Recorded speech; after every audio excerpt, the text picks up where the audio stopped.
Jeremy Jauncey is the British founder and CEO of the world's largest social media travel organisation, Beautiful Destinations.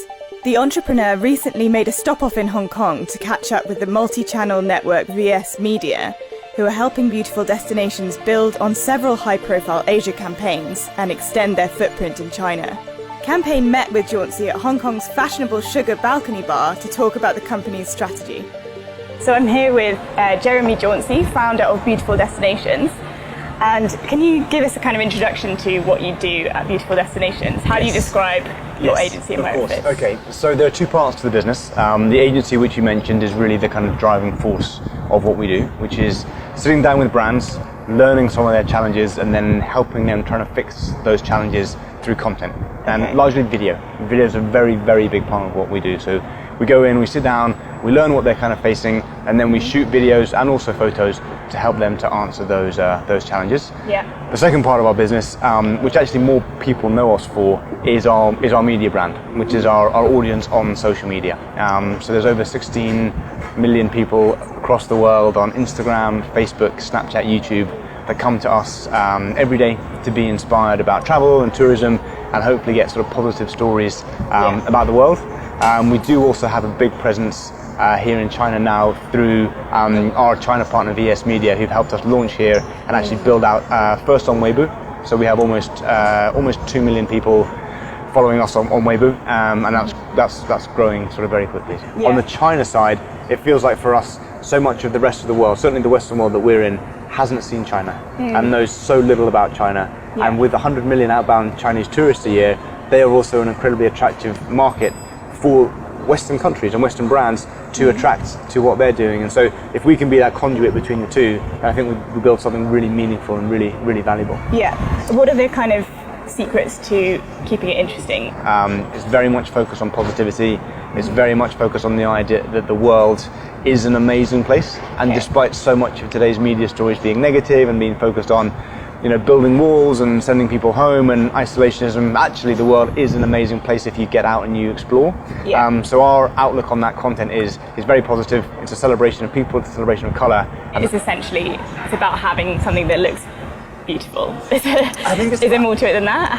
What's the mathematical side to it? Okay, that's a great question. So there's two ways. One is having a unique perspective, and that is understanding a slightly different way to tell a story than perhaps it has been told in the past. So the Eiffel Tower, it's been shot 1 million times, 10 million times. When we go to shoot a landmark like that, we try and find a unique viewing point or a unique way to use light or a unique perspective or story around that particular landmark to make it differentiated. We do also have a team of data scientists within our business, and those individuals analyze what we call the digital fingerprints of that image. So the color, the hue, the brightness, the percentage of person versus landscape, all of those elements actually make a particular image unique. And what we will then try to do is analyze the performance of any content that we post under those parameters to work out why it was successful and how we can do more of that. So when we sit down with brands, we're always explaining you can use data from seeing how your audiences respond on social media to then inform your wider marketing decisions. So you work with Hong Kong Tourism Board. Yes. Can you kind of talk us through a campaign that you did with them? Yes, of course. So they were actually our first ever client. So the Hong Kong Tourism Board was our first client. First ever, not only in Asia? First ever content client ever. Okay. Yeah, right. ever. So then we worked with the Macau Tourism Board, we worked with the Philippines Tourism Board. So we had a really good footprint in Asia to start with. They came to us with the challenge of actually having really good photo assets when we first started. So 2 years ago, they didn't have as strong a footprint in photo assets of Hong Kong. And so Hong Kong being one of the most iconic places in the world, been shot 1 million times, the challenge was, could we come in and tell a differentiated story of a place that was so iconic and had been shot so many times. So the team came in, they did that.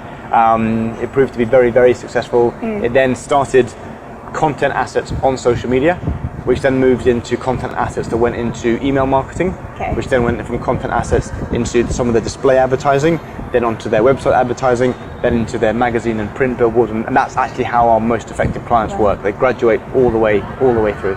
And why do you think that video is such a big part of what you do? I think Mark Zuckerberg said relatively recently that he was predicting that video was going to be as big a mega trend as mobile was, and I think Facebook was estimating that in the next 5 years or so, the whole of the platform will be completely video dominated. People go wrong a lot with video, with producing content on video. Are Yes. there a lot of rules that you've learned about what works? Definitely. So I think traditionally people thought of video as being one hero piece of content. There was maybe a 3, 4, 5 minute sort of branded video, and lots of brands would invest a lot of time and money building those content assets.